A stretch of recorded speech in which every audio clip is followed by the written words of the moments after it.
അപ്പോൾ ഞാൻ ഇന്ന് പറയാൻ പോകുന്നതും എൻ്റെ ചെടിക്കഥ തന്നെയാണ് കേട്ടോ. കഴിഞ്ഞ വീഡിയോയിൽ വലിയൊരു കമൻറ്റ് വന്നിട്ടുണ്ടായിരുന്നു. കുറേ ചെടികളുടെ പേരൊക്കെ എഴുതിയിട്ട് ബൊഗെയിൻവില്ല വെക്കുന്നതിന് പകരം എല്ലാ ചെടികളോടെ മിക്സാക്കി വെച്ചുകൂടെ എന്നൊക്കെ ചോദിച്ചിട്ടൊരു കമൻറ്റ് വന്നിട്ടുണ്ടായിരുന്നു. അപ്പോൾ അതിനൊരു റിപ്ലൈ പോലെയുള്ള ഒരു വീഡിയോ ആണ് കേട്ടോ ഇത്.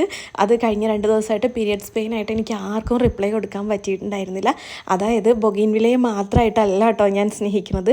എൻ്റെ ഈ ഒരു ഗാർഡനിൽ എനിക്കിഷ്ടപ്പെട്ട എല്ലാ ചെടികളും, അത് ചിലപ്പോൾ എൻ്റെ കയ്യിലില്ലാത്തൊരു പുൽച്ചെടി പോലുള്ളൊരു ചെടിയാണെങ്കിൽ പോലും ഞാൻ എവിടെയെങ്കിലും പോകുമ്പോൾ കണ്ടു കഴിഞ്ഞാൽ അത് കൊണ്ടുവന്ന് പറിച്ച് കുത്തിവെച്ച് നട്ടുപിടിപ്പിച്ച് കൊടുക്കാറുണ്ടായിരുന്നു.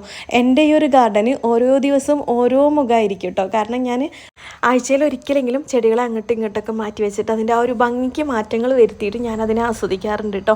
അതായത് നമ്മളൊരു ചെടിയിലൊരു മുട്ട വിരിയുമ്പോൾ, ഒരു ഇല വിരിയുമ്പോൾ അതിൽ നിന്ന് കിട്ടുന്ന സന്തോഷം എന്ന് പറയുന്നത് വളരെ വളരെ വലുതാണ്. നമുക്കത് പറഞ്ഞറിയിക്കാൻ പറ്റില്ല. അതേപോലെ തന്നെ ചെടികളെ സ്നേഹിക്കുന്നവർക്ക് ഒരിക്കലും ഒരു ചെടിയെ മാത്രമായിട്ട് സ്നേഹിക്കാൻ കഴിയില്ല. ഇലച്ചെടികളെയും പൂച്ചെടികളെയും അതുപോലെ തന്നെ പച്ചക്കറികളെയും എല്ലാം ഒരുപോലെ പ്രകൃതിയെ സ്നേഹിക്കാൻ കഴിവുള്ളവരായിരിക്കും.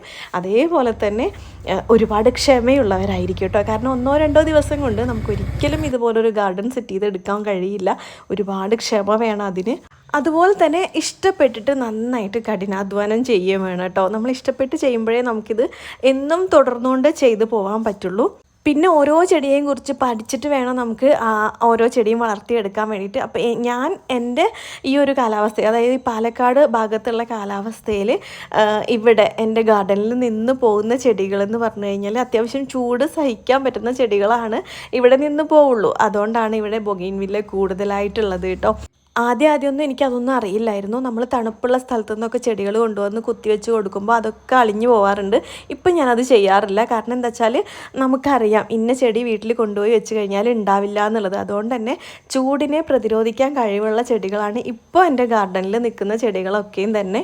പിന്നെ ഒരു കാര്യം എന്താ വെച്ചാൽ എനിക്ക് ആകെ 600 സ്ക്വയർ ഫീറ്റാണ് ഈ മുറ്റുള്ളത്. ഈ മുറ്റത്ത് എനിക്ക് പറ്റുന്നതും അതിലപ്പുറവും ചെടികൾ ഞാൻ നട്ടുപിടിപ്പിച്ചിട്ടുണ്ട്. പിന്നെ നാടൻ ചെടികളൊക്കെ കുറേയൊക്കെ മണ്ണിൽ കുത്തിവെച്ച് കൊടുത്തു കഴിഞ്ഞാലാണ് കൂടുതൽ നന്നായിട്ടുണ്ടാവുക. അങ്ങനെയുള്ള ചെടികളെ നമുക്ക് ഇവിടെ അങ്ങനെ വളർത്തിയെടുക്കാൻ പറ്റില്ല. എന്നാലും ഞാൻ കുറേയൊക്കെ ബാക്കിലായിട്ടൊക്കെ കുത്തിവെച്ച് പിടിപ്പിച്ച് കൊടുത്തിട്ടുണ്ട്.